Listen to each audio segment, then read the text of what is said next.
Hey everyone, this is Dante Germain, and I'm a glass artist from the Twin Cities area. So today I'm going to give you guys a behind the scenes tour for the ACC online directory studio tour. So I'm going to show you guys around the studio a little bit. So I'm working on my own private studio slowly over time until I get that piece together. I work out of several different public access studios. So today I'm at Vandalia Glassworks in South St. Paul. It's one of my favorite studios to work out of. So I'm going to show you around the studio a little bit, show you some of the equipment, and then I'm also just going to give you a little run through and talk about some of the things that I like to make. So behind me is our main piece of equipment. It's actually a huge furnace. It holds about 400 pounds of molten glass. So at all times, this furnace is on, and we keep it over 2,000 degrees Fahrenheit. So you're not really going to be able to see inside very well, but basically it's just full of molten glass. Over here, we have one of our reheating chambers. So this is basically just like a forge. There's no glass on the inside of it. Right now it's off. In a little bit we'll be turning it on because I'm going to do a little demonstration for you guys. So a little bit about my story. I began blowing glass in 2014 at the University of Wisconsin River Falls. So after high school, I was really just trying to explore and find the medium that really stood out to me. I knew that I always wanted to do something in the arts or on the creative side of work. So I went to River Falls as a broad area art major, and then I found glass blowing in my second semester. So I guess I was really like fascinated right away at the process. Like I love the end product of glass, but just how like unforgiving and how alive the material was and how you have to respond so quickly with the material was really fascinating to me. So it was, I guess I got addicted to it and I kind of discovered it on accident. But ever since then, I've been blowing glass professionally. I've been kind of traveling around to different studios early on, really trying to gain as much experience as possible. So with glass blowing, it really takes a lot of time to really just try to learn and figure out the material. Then it also takes a lot of time to really develop your own ideas.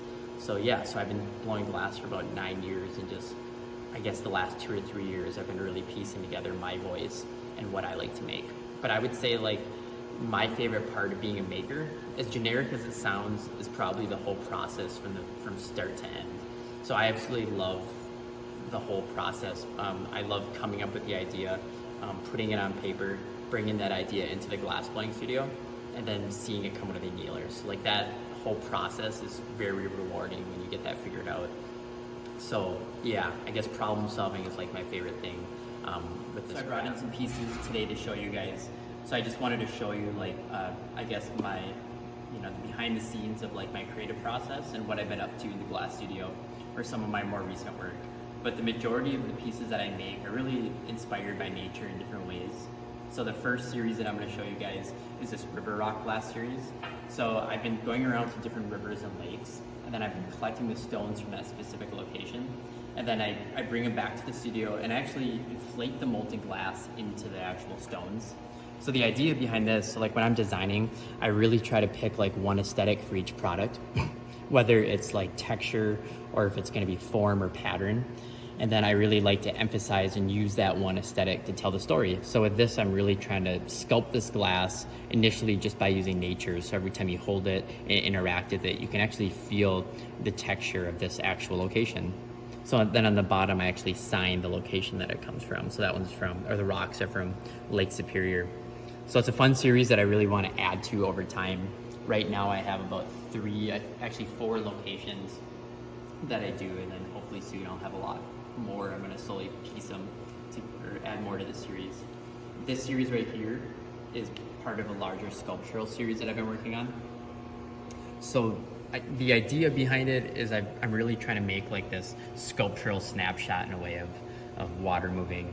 So there was a photographer named Harold Edgerton, and he was like the pioneer of like stop motion or high speed imagery. And he spent a lot of time photographing like what water is doing when it's shooting out of a pipe, when it's really live, or when like a little subtle drop is hitting like a little glass of water. This one is designed to be a little bit more whimsical. So when you look closely at it, you can actually see these little bubbles that are shooting out of this pipe right here. But it's supposed to be more of like this fun, whimsical piece that you can have in your home. And it's also this conversation between water and industry, or nature and industry. So it's usually framed by some form of like hose bib or some form of steel piping. This right here is a feather base. So I've been working on this series for a while, and when I first started designing them, I was really trying to make I guess the shape of it look a lot more like an actual feather.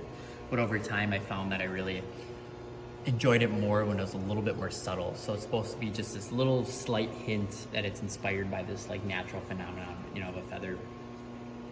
This right here is one of my favorite pieces to make. It's the bag vase. So this one is initially just a really fun, whimsical series that I do. So I guess it's this conversation between like,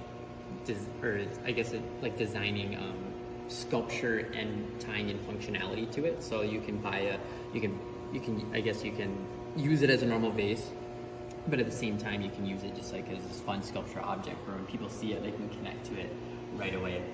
But I'm actually going to be making one of these bag vases next, so stay tuned. It'll be kind of fun to show you guys some more like the satisfying steps of glass blowing. There's some really fun parts in making those, so that's why I love making them. But yeah, thank you again for taking the time to meet me and hearing my story. It was fun to show you the studio that I work in. And yeah, thanks guys. And if you have any more questions or if you want to see more of my work, just check out DanteGermainGlass.com. I have my email on there and my phone number as well, so just reach out to me at any time. But yeah, let's make a big vase.